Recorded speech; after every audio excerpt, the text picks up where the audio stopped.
E o grande conflito mundial começou alguns dias atrás. Eu abri um vídeo aqui para vocês dizendo que provavelmente iria começar. E mais uma vez, bingo, né, começou. Só que diferente do que estava no script, algumas coisas estão saindo do controle. Aliás, é muito importante você observar esse vídeo até o final. Bom, durante o dia de ontem nós observamos uma movimentação atípica, porque o Irã, além de atingir bases estratégicas dos Estados Unidos no Oriente Médio, também atingiu lugares como Arábia Saudita, Bahrein, Dubai, lugares que não provocavam, né, nenhum tipo de risco e nenhum tipo de tendência normal. Qual o sentido de atacar um aeroporto de Dubai? Qual o sentido de atacar hotéis, rede hoteleira de Dubai? Quer dizer, fere completamente a regra desse momento, desse tempo onde essas autoridades começam a fazer os seus conflitos. Acontece que, paralelo a isso, nós não sabemos até agora, e aliás começam a surgir rumores da China, da Índia, da Coreia do Norte, qual será, e da Rússia, né? Qual será a posição desses países em relação à adesão ali ao Irã. E alguns já começam a se prontificar, inclusive eu vi um post hoje falando que a China já pede um cessar-fogo automático. Então a coisa começa a esquentar, né? E a gente começa a ver um desenho dessa nova ordem que se aproxima muito bem claro. Bom, se isso é surpresa para você, ok, mas todo o desenho desse novo momento, ele está parametrizado há 3 anos atrás, quando na reunião em Davos, que é lá que funciona, né, o calendário oficial, onde eles começam a botar as cartas na mesa e a programar tudo, porque tudo isso tem um conteúdo programático, né? Tudo isso foi milimetricamente pensado, repensado, até chegar ao seu momento da execução. Naquele momento lá, foi dito muito claramente que haveria o The Great Reset, né? O mundo precisa ser resetado. Os países, os maiores países do mundo, estão com suas dívidas impagáveis, né? A economia colapsada. E o que faltava, talvez, fosse um empurrãozinho de algo muito atípico que pudesse acelerar essa agenda.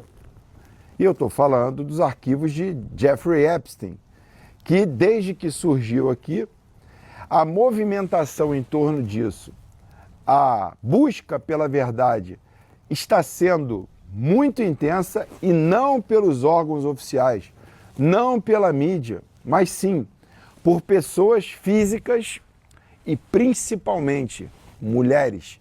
Aqui na América o que mais se vê são mulheres abrindo câmera, tanto as sobreviventes, né, que passaram pelas mãos desse canalha, quanto mulheres que são mães de família, abrindo câmera e cobrando o governo, cobrando as autoridades. Isso está tomando uma proporção muito grande aqui fora, para que esses arquivos possam ser realmente, todos eles mostrados, e principalmente os agentes causadores possam ser punidos. Mas nesse mundo aqui, meus amigos, ninguém mais vai ser punido como você e eu achamos que deveria ser. Tudo é uma ação orquestrada, é uma engrenagem que se retroalimenta, né? A justiça e as leis são subjetivas. Aí no Brasil e aqui também na América, não se iluda quanto a isso. Só que tem uma máscara mais interessante aqui do que talvez tenha no Brasil. Então essa justiça, ela vai realmente, praticamente, inexistir. O que está acontecendo é esse realinhamento de um novo mundo que está chegando. Aliás, um país muito queridinho, né, de todos, orquestrou tudo isso na surdina, com estratégia, infiltrando seus agentes dos países para que esse momento pudesse acontecer. Golpe de mestre, golpe de mestre. Mas vamos lá, o que está previsto agora? Bom, os conflitos estão alastrando, a gente está vendo aí uma movimentação em escala, como nunca se viu antes, e eu espero que você tenha provisionamento para pelo menos 3 meses. Eu espero que você tenha pelo menos um gerador, porque já começa a se falar de um apagão no dia 3 de março, porque vai ter uma lua de sangue, blá, blá, blá, e aquela coisa toda. Então nós não sabemos o que está programado nessa área, porque quanto mais conflito agora, quanto mais caos agora, melhor para a solução deles. Melhor para a solução deles. E não se esqueçam, olhem para os Emirados Árabes. Fiquem atentos aos Emirados Árabes. Não se esqueça que existe dentro dessa programação uma excessiva onda de caos, amostragem desse caos, porque a regra de 3, como funciona, para todo mundo olhar e verificar, olha como está insuportável isso, para que haja terceiro momento, que é a apresentação daquele que vai resolver tudo, o Salvador, o gerador da nova paz mundial. Isso vai acontecer, isso está em curso.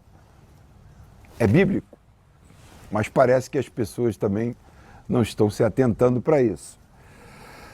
O que a gente pode esperar é um conflito cada vez maior, uma escassez, porque agora o canal de Hormuz está fechado, isso vai impactar no sistema de supply chain no mundo inteiro.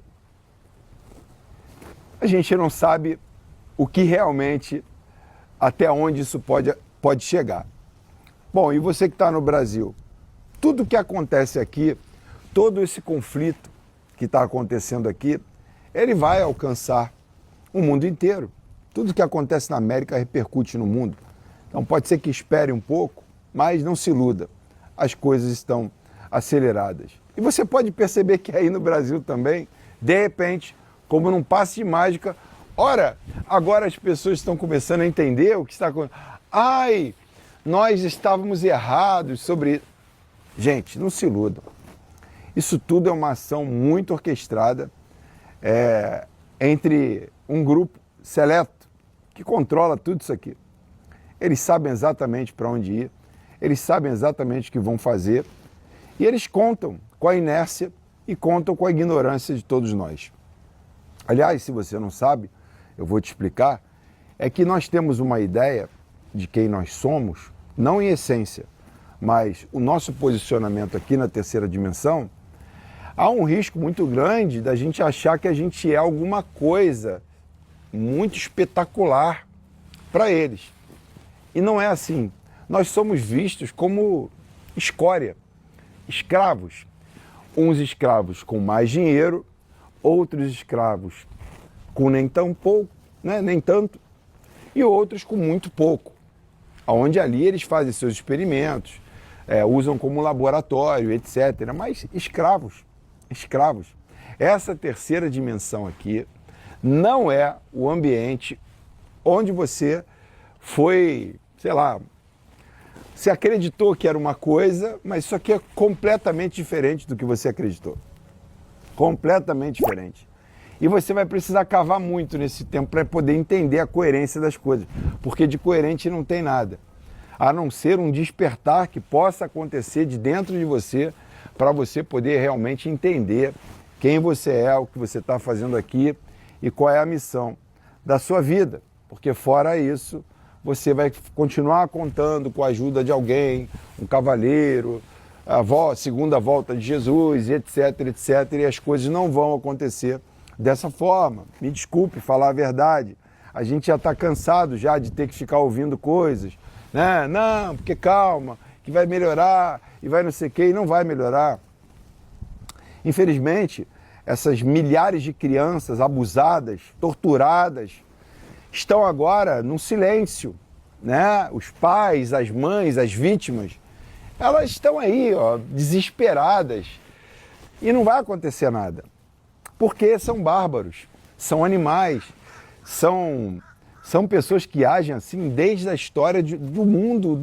Eu falo para vocês têm que olhar para a Suméria, começa pela Suméria para vocês entenderem quem está no controle. Quem está no controle aqui não é uma turma boa, não é uma turma boazinha como você, né, como sua família, não são. São pessoas más, são pessoas cruéis, né, que nos utilizam como laboratório, como experimento. Bom, a diferença é que quando você acorda, você começa a ter um mapeamento melhor dessa orquestração toda. E você começa a acordar. Então, para produzirem conflitos como esse, para dizimar quarteirões, famílias, isso para eles não é nada. Olha o que aconteceu no 11 de setembro.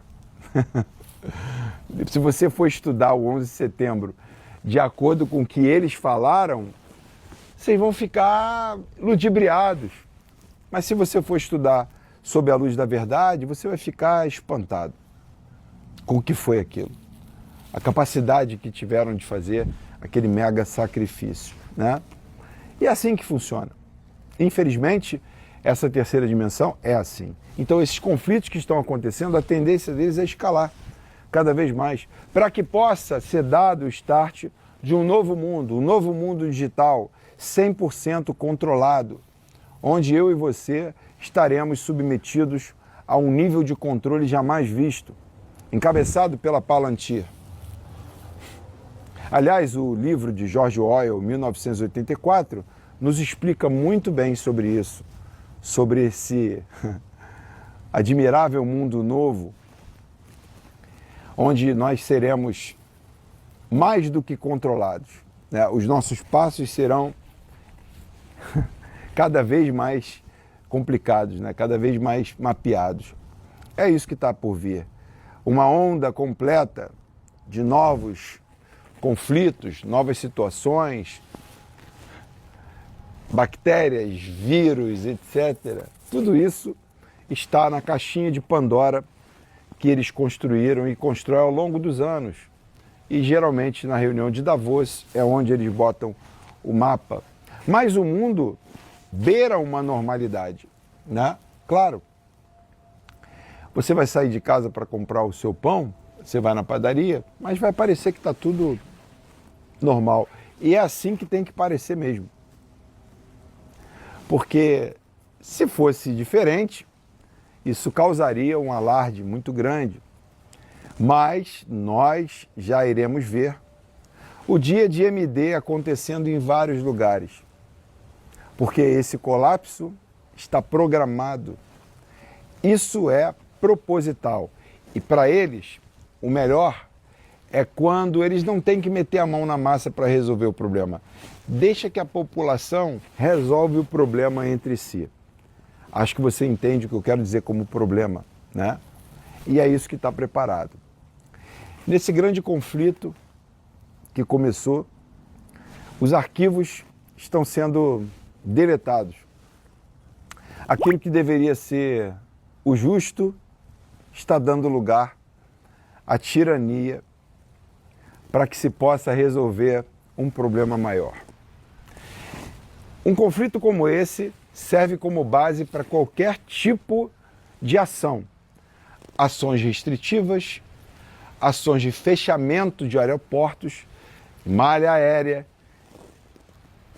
Já vimos isso acontecer há um tempo atrás, há um recente tempo atrás. Será que não é isso exatamente que eles vão querer para esse momento? Me parece que sim. Enfim, esses conflitos antecipam uma agenda que visa 2030, que começou a ser antecipada para 25 e que tem uma tendência muito grande de escalar cada vez mais. Bom, o controle deles está nos levando naturalmente à aceleração da preparação. Então a sugestão: tenha pelo menos alimento para 3 meses, faça uma provisão desses alimentos. Quem puder ter o seu gerador, velas, lanternas, combustível estocado, seria bom. E aí, para quem está aqui na América, eu peço atenção para você que está em Washington, D.C. e quem está em Nova York. Porque quando o Irã ativar as células de homem-bomba, esse inimigo fica invisível, porque você não sabe quem está do seu lado. Então evite lugares fechados, lugares de muita aglomeração, como shopping center. Fique atento, não brinque, porque ninguém está interessado em falar sobre isso, né? Aliás, esse assunto é chato mesmo, né? É. Mas mais chato ainda é essa configuração de mundo desses usurpadores. Então, como diria a nossa vovó, né? Canja de galinha e prudência não faz mal para ninguém. Beleza? Ótimo domingo, vamos acompanhar tudo de perto e continuar aqui fingindo algumas coisas e tentando levar a nossa vida em normalidade. Porque, afinal de contas, eles querem o nosso bem, né? Até a próxima. Agora tá bom. Agora tá ok? Vamos lá. Perfeito. Eu dizia o seguinte, a gente, além de tudo que foi repercutido ao longo do dia, recebeu agora a notícia, pelo menos a confirmação por parte do Donald Trump, da morte do ayatollah iraniano Ali Khamenei. A gente imagina que se o Trump se manifestou a respeito disso, que seja de fato uma informação oficial, e o que isso muda no tabuleiro desse cenário a partir de agora, caso de fato ele tenha morrido, professor? Olha, na verdade, não é, nós temos que observar isso a partir do jogo de forças interno no Irã, né? Primeiro de tudo, primeiro contexto disso, né? Se isso for verdade, né? Isso abre uma guerra pela sucessão. Ela já estava aposta, né? Haviam dois sucessores mais ou menos definidos, né? Que era o filho dele, Rustaná, e o neto do Ayatollah Khomeini, que o antecedeu, né? Tá bom, se isso aí se confirmar nesses dois, você tem uma luta política mais ou menos estabelecida, controlada. Se aparecerem mais, como é bastante provável de acontecer, essa luta política pela sucessão do Khamenei vai muito longe. A gente precisa entender qual era o papel do Khamenei nesse processo, no processo iraniano, e ele ficou muito claro com os acontecimentos dos últimos meses, vamos dizer dessa forma, né? Desde os grandes protestos no final de dezembro, desde 28 de dezembro, e nos grandes protestos durante janeiro. Você teve duas linhas dentro do Irã bem definidas. Uma primeira linha, que é a linha que sustentou o regime, né? Que é a linha em torno da Guarda Revolucionária, os radicais do regime, aqueles bastante conservadores, né? E eles, de certa forma, ganharam muitos pontos porque foram eles que eliminaram toda a oposição, os protestos. É óbvio que isso custou 5.000 vidas, no mínimo, né? De uma forma muito violenta, né? A Guarda Revolucionária, vamos falar português claro, né? Atirou na cabeça dos jovens. Quem tem alguma dúvida sobre isso, por favor, consulte uma matéria do Guardian, de uma semana depois do início da repressão, em que um correspondente do Guardian entrou num hospital de Teherã. Né? Então nós temos ali cenas muito duras, porque foram mais ou menos os jovens que morreram, a grande maioria, e a partir daí se despontou um poder interno no Irã de sobrevivência do regime muito forte, do regime dos ayatollahs, muito duro, mas respeitoso a Khamenei. Né? A Guarda Revolucionária era dura, fazia isso, mas era respeitosa a Khamenei. Né? É completamente diferente uma segunda linha dentro do Irã, que é a linha em torno do presidente Mahmoud Pezeshkian e também em torno do Akaishi, que é o chanceler. O que é que essa segunda linha dizia? Né? Vamos negociar. Nós vamos tentar salvar o Irã dessa violência econômica.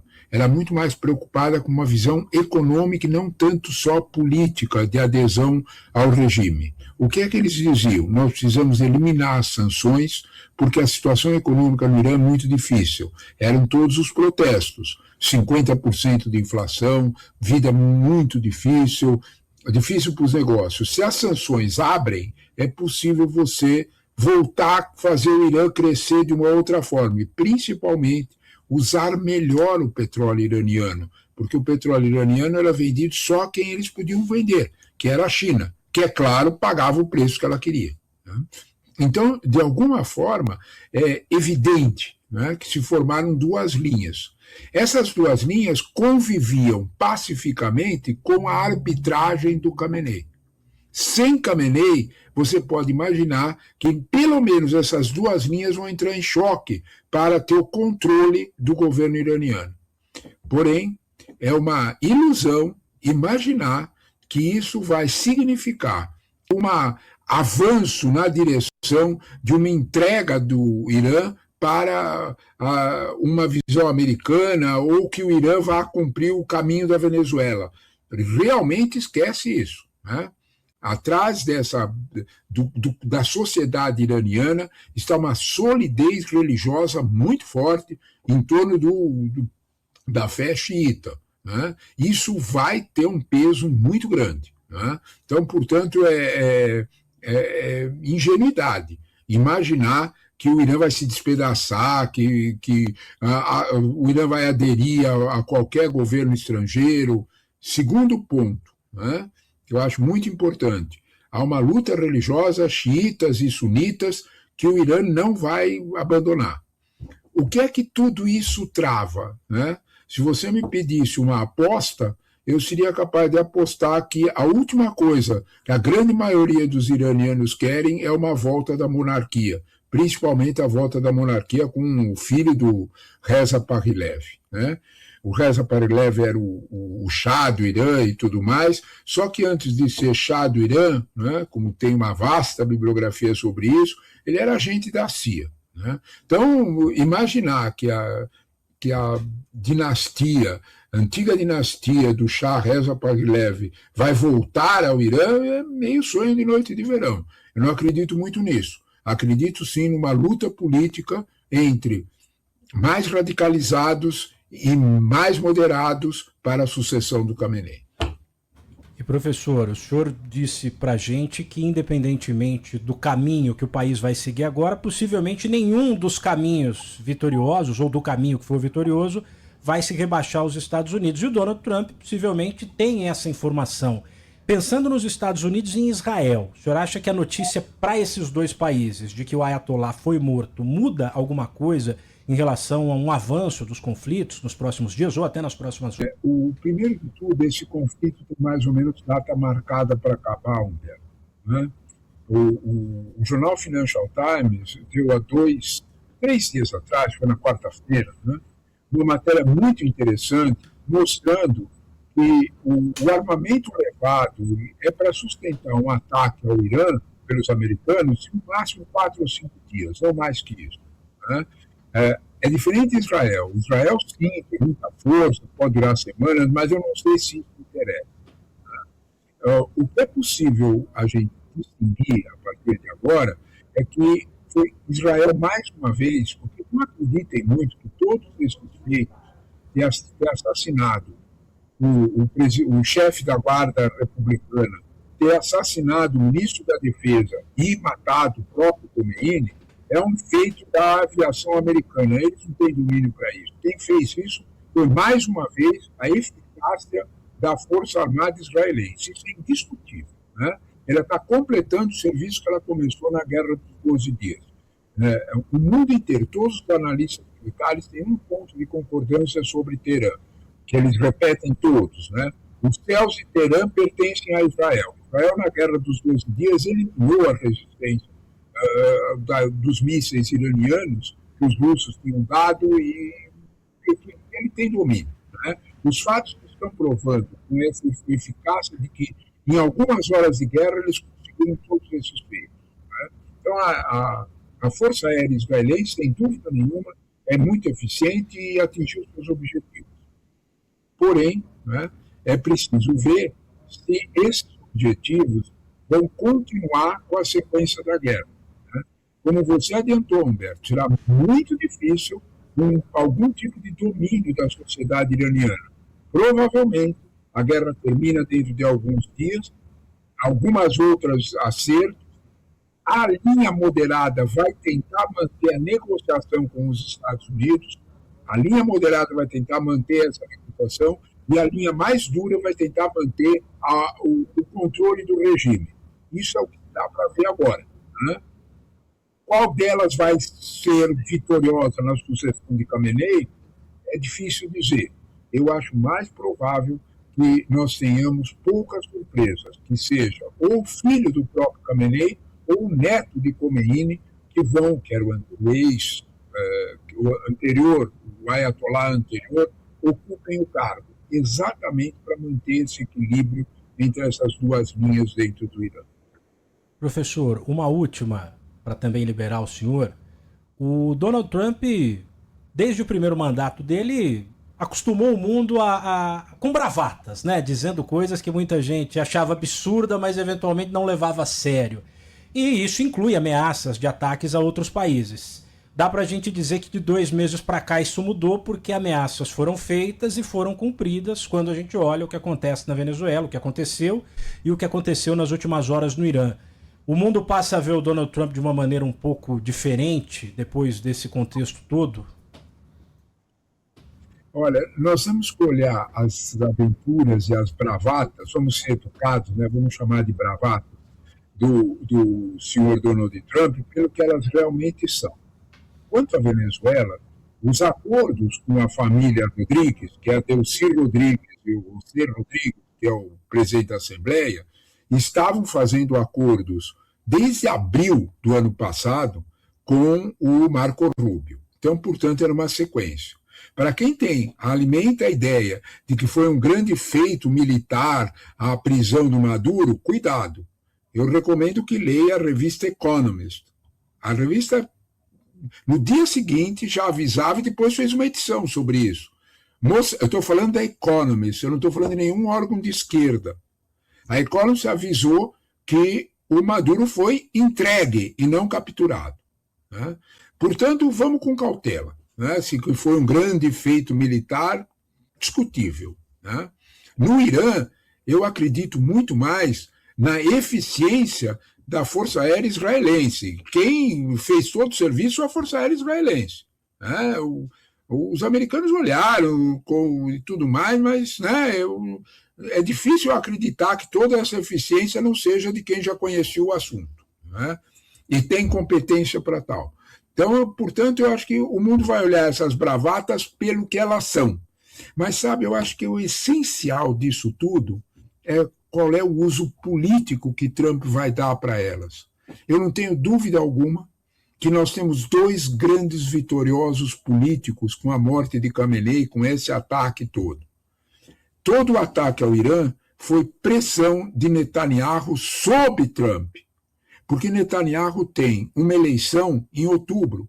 E para ele é um grande negócio se a instabilidade do Irã continuar e ele continuar vendendo aos israelenses que o único que é capaz de vencer esse contexto é ele mesmo. E, portanto, ele continua no poder. Não nos iludamos sobre isso. Né? Quanto à Venezuela e aos feitos da Venezuela, o maior problema da Venezuela era parar de vender petróleo para Cuba. Porque Cuba vai representar uma carta política muito importante, tanto nas eleições de novembro, como na sucessão de Trump, principalmente em torno de Marco Rubio. Se realmente Trump conseguir colapsar o regime cubano, Marco Rubio é um candidato muito forte à sucessão de Trump dentro de uma mesma linha. Então, portanto, essas bravatas trumpistas, elas têm a medida que elas têm. Né? Eu ainda continuo achando que o Trump precisa resolver o drama econômico dos Estados Unidos, que ele mesmo criou. Né? Como disse um analista do Financial Times, o Trump está apenas enrascado nas coisas que ele mesmo criou. As tarifas estão gerando inflação, estão gerando um PIB menor. E, de alguma forma, isso vai ter consequências eleitorais. Uma vitória no Irã ajuda? Ajuda. Mas, sinceramente, eu não acredito que que os americanos votem com informação jornalística. Eles votam com o bolso. E eu acho que o bolso, no caso do Trump, vai ainda ter muito o que dizer. Agora 7h mais 9 minutos, conversamos aqui na Band News FM com o professor de Relações Internacionais da ESPM, o Leonardo Trevisan, após a notícia, pelo menos a informação trazida pelo presidente dos Estados Unidos, Donald Trump, que o ayatolá do Irã, o Ali Khamenei, foi morto nos ataques que aconteceram na madrugada, no horário de Brasília. Professor, mais uma vez, muito obrigado pela atenção, pelo tempo dedicado aqui à Band News FM, um prazer conversar com o senhor, viu? Eu é que agradeço o convite de vocês, Humberto. Um grande abraço a todos. Boa noite. É isso? Daniel, notícia urgente hoje é que não está faltando no mundo, viu? Nós temos a confirmação e também, através da emissora CBS News, de que do lado militar, o Pentágono estará pronto já neste fim de semana para executar uma eventual ordem dada pelo presidente americano Donald Trump de uma operação em grande escala contra o regime iraniano, que possivelmente contaria também com o apoio de Israel. A atual concentração de forças dos Estados Unidos no Oriente Médio, Daniel, é a maior já realizada por parte dos americanos desde 2003. E por que este ano em específico, Daniel? Foi o ano da invasão ao Iraque. Há quem acredite que essa operação, inclusive, esse contingente, ele seja maior do que o de 2003, diante das últimas movimentações militares que nós acompanhamos. O lado israelense também se prepara. O equivalente à Defesa Civil de Israel já emitiu alguns alertas, orientando a população para que acompanhe as atualizações, justamente porque se os Estados Unidos atacarem o Irã, acredita-se que o Irã, em represália, ataque Israel. E possivelmente também Israel fará parte do ataque, como eu disse, né? Então existe essa preocupação também. Uma informação também de agora há poucos minutos: o primeiro-ministro da Polônia, Donald Tusk, alertou seus cidadãos que deixem o Irã imediatamente. Ele provavelmente tem alguma informação de bastidor, né, justamente sobre a possibilidade de um ataque americano ao Irã, e ele está pedindo, então, que os cidadãos poloneses deixem o país, porque pode ser que nos próximos dias não seja mais possível realizar esta evacuação. Do lado iraniano, Daniel, essa semana, algumas autoridades que participaram das negociações com os Estados Unidos na Suíça chegaram a declarar que as conversas tinham dado frutos e que eles poderiam avançar, mas aparentemente não é o caso. O presidente iraniano, ontem à noite, admitiu publicamente que existe uma divisão dentro do país, não é? Ressaltando a questão das manifestações que aconteceram em janeiro, mas que ele estaria pronto para morrer como um mártir, ou seja, dando aí também uma indicação de um possível confronto com os Estados Unidos. Então, Daniel, o Gerald Ford, que é o Geraldão, que ficou conhecido aí no Brasil, né, que operou no Caribe até a captura de Nicolás Maduro, ele, no domingo, deve chegar em uma área onde os aviões que ele transporta possam realizar operações de ataque ao Irã e de defesa a Israel. Agora, Daniel, se eles estão dizendo no domingo, vale lembrar que essa é uma operação militar que requer sigilo. Possivelmente, nós podemos presumir, então, que o Geraldão esteja apto a atuar antes de domingo. Eles dizem domingo justamente até mesmo como uma ação de despistagem. No meio dessas informações, nós tivemos a confirmação de que o secretário de Estado, Marco Rubio, deva visitar o primeiro-ministro Benjamin Netanyahu de Israel no próximo dia 28. Agora, Daniel, hoje é dia 19. Daqui até o dia 28 tem muita coisa para acontecer e pode ser que o anúncio dessa visita de Marco Rubio a Benjamin Netanyahu também seja ali uma operação de despistagem por parte dos americanos. Uma coisa é fato: a preparação, Daniel, que os Estados Unidos estão fazendo não é para um ataque pontual como foi em junho, com os B-2. Trata-se de uma operação de larga escala que pode durar até semanas, Daniel. O Marcelo Rocha Monteiro tem um ponto para a nossa conversa contigo, Ivan. Eu tenho várias, na verdade. Bom dia, Ivan. Sabe-se que em 1979, o que decidiu a questão da queda do regime do Shah e a implantação da teocracia islâmica do Ayatollah Khomeini foi uma posição, digamos assim, de neutralidade do exército iraniano, que não se dispôs a defender o regime do Shah naquela ocasião. Então, eu queria saber de você o que se comenta hoje sobre a posição das Forças Armadas, não da Guarda Revolucionária Islâmica, mas das Forças Armadas regulares do Irã. E também queria saber, você falou do Gerald Ford, já tem um porta-aviões na área, não tem? O Abraham Lincoln já está por ali? E se essa posição dos porta-aviões americanos seria algum lugar no Golfo Pérsico, né? Que me parece que geograficamente seria o mais, não sei, o que faz mais sentido, e como é que os outros países ali do Golfo Pérsico enxergam essa possibilidade, né? Omã, Bahrein, Emirados Árabes Unidos, Arábia Saudita, e Kuwait, enfim. Então, todos esses pontos aí que eu queria saber, porque eu sei que você está sempre muito bem informado e por dentro aí dessa situação. Bom dia, professor. Olha, vou tentar tirar a nota 10. Eu estudei e tenho uma resposta para os 3 questionamentos. Vamos ver se eu consigo tirar nota 10, ao contrário de algumas escolas de samba que não tiraram muitos nota 10 ontem. Bom, professor Marcelo, a primeira questão: como o exército regular iraniano irá se comportar, nós obviamente ainda não sabemos, mas até hoje, desde aquela revolução, o exército jamais se integrou totalmente ao regime. Por isso que nós temos a Guarda Revolucionária. Possivelmente, o exército, em um primeiro momento, deva realizar operações de defesa. Mas conforme a guerra se estender, o temor do regime é que os comandantes digam: por que eu estou aqui arriscando a minha vida por um regime que está prestes a cair?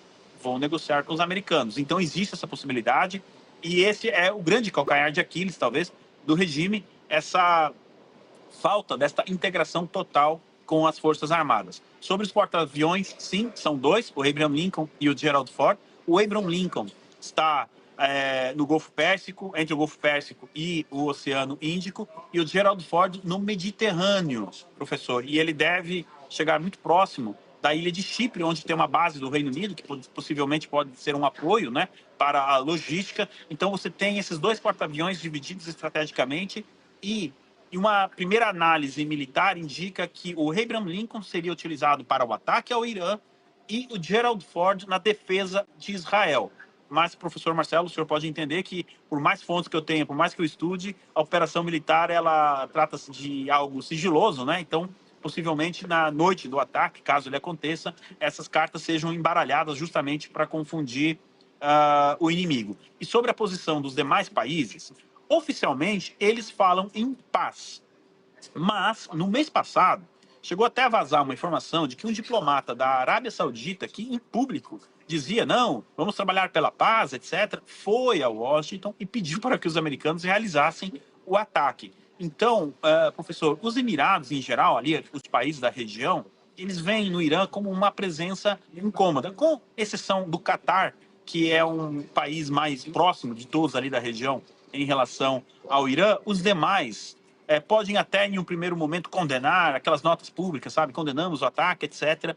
Mas, por trás das cortinas, eles devem estar esfregando a mão, contando os minutos para um ataque que possa levar à queda do regime iraniano. Daniel, eu não sei como está repercutindo a questão do caso Epstein no Brasil. Nós estamos aqui com o governo britânico na corda bamba, isso porque, conforme nós trouxemos aqui, foi indicado uma pessoa que está lá no arquivo Epstein também para ocupar o cargo de embaixador do Reino Unido nos Estados Unidos. É uma questão extremamente importante. Nós temos a prisão aí mais séria, digamos assim, desde as recentes revelações do caso Epstein. E aqui é minha opinião, Daniel, isso não é uma notícia, é uma opinião. Acho que não vai parar por aí não, viu? Nós teremos mais prisões importantes relacionadas ao caso Epstein. E um outro efeito colateral do caso Epstein foi com Bill Gates. Ele deveria discursar hoje na Índia, em um evento, inclusive, que conta com a presença de Lula, sobre a inteligência artificial, e diante da possibilidade dele ser questionado pelo seu envolvimento com Epstein, Bill Gates cancelou o discurso que faria na Índia. Daniel, olha, prepare-se, porque eu acho que o caso Epstein vai abastecer e muito os noticiários nos próximos meses, viu? TC, Ivan?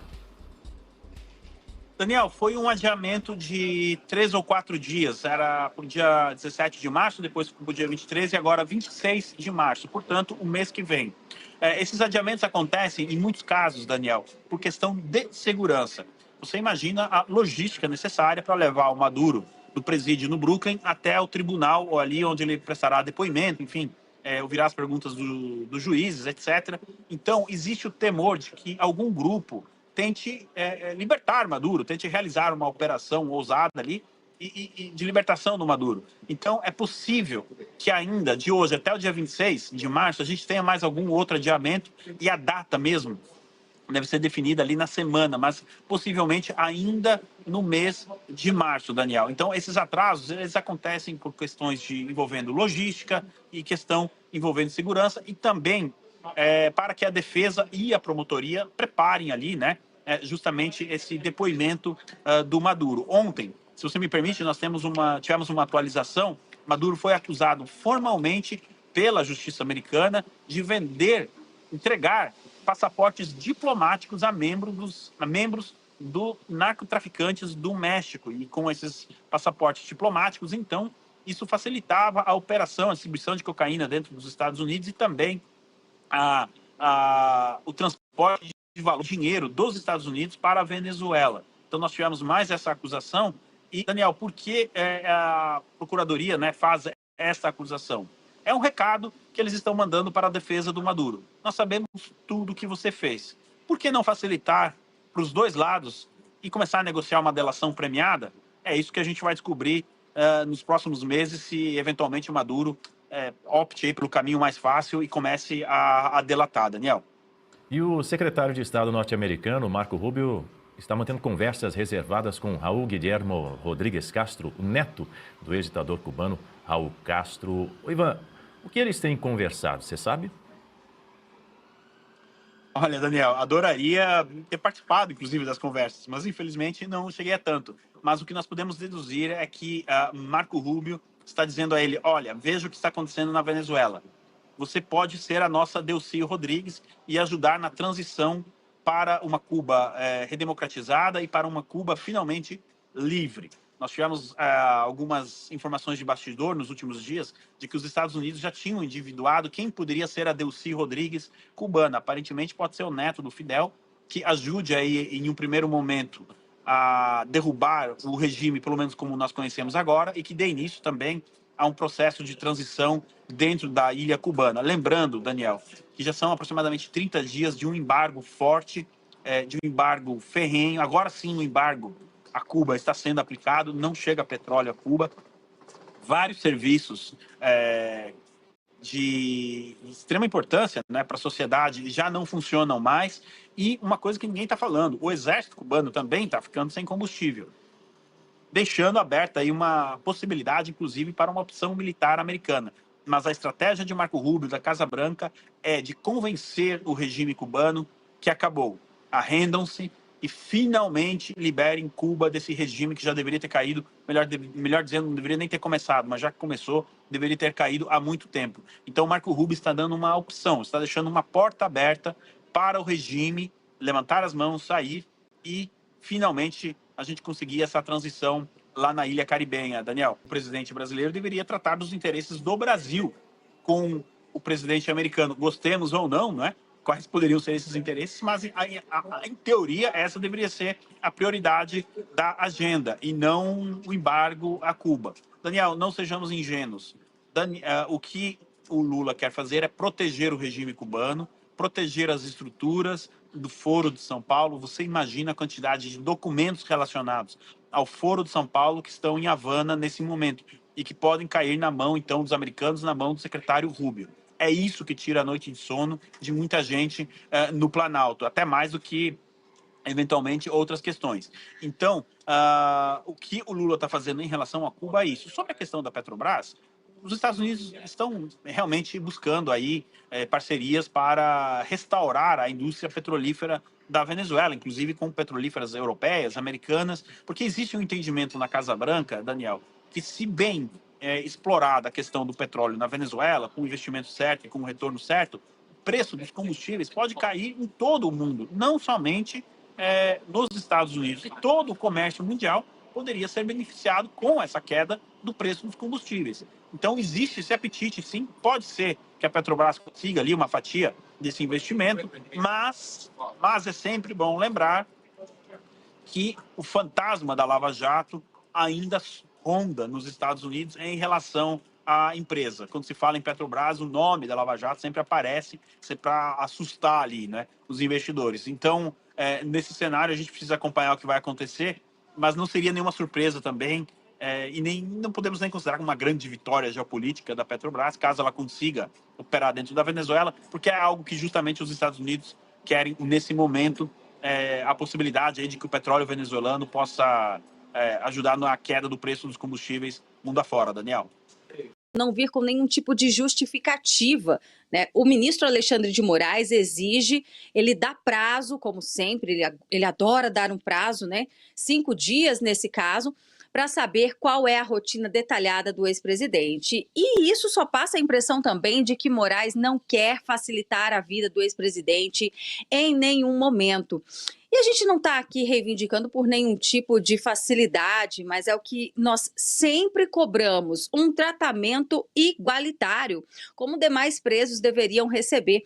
Essa obsessão, essa vontade de saber o que ele está fazendo lá, né, sem justificativa, só demonstra o quanto Jair Bolsonaro é vítima de um sistema persecutório, um sistema que o colocou como líder de uma organização criminosa que teria dado um golpe de Estado no país, um golpe sem armas, um golpe em que ele sequer estava no poder, já tinha entregado o cargo como presidente da República e que não faz o menor sentido.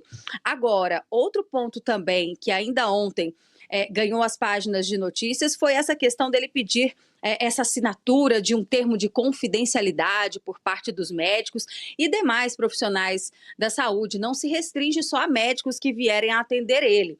Porque o que acontece, né, só para explicar aqui para a nossa audiência, lá na Papudinha, nesse complexo penitenciário, 19º Batalhão, Bolsonaro está sob a custódia não mais da Polícia Federal, como era lá na Superintendência, onde ele ficou 2 meses. Agora, a responsabilidade, digamos assim, é da Polícia Militar do Distrito Federal.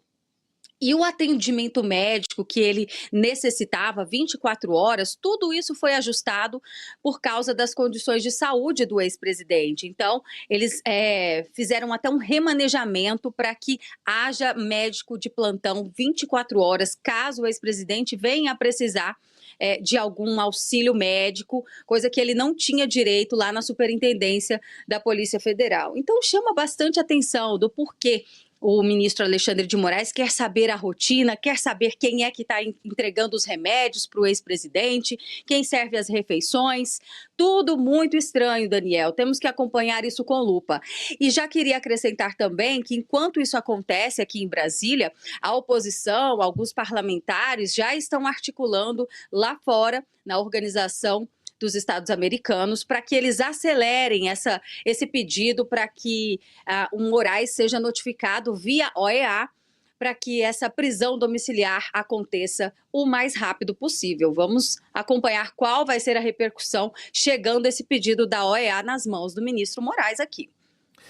Pois é, Guta Pini dividindo a tela comigo agora. Guta, lembrando que recentemente Jair Bolsonaro foi transferido aí para essa cela dentro do chamado complexo da Papudinha, que na verdade é o 19º Batalhão da Polícia do Distrito Federal, uma cela que tem 54 metros quadrados, é um pouco maior do que os 12 metros quadrados onde Bolsonaro estava preso na Superintendência da Polícia Federal. E na decisão pela transferência, Moraes argumentou que a nova unidade ofereceria condições mais amplas para atender alguns dos pedidos da defesa de Jair Bolsonaro, com um maior tempo de visita, uma possibilidade de fazer exercícios físicos também, horários livres, a realização, inclusive, da fisioterapia tão necessária para o ex-presidente, um homem de 70 anos de idade.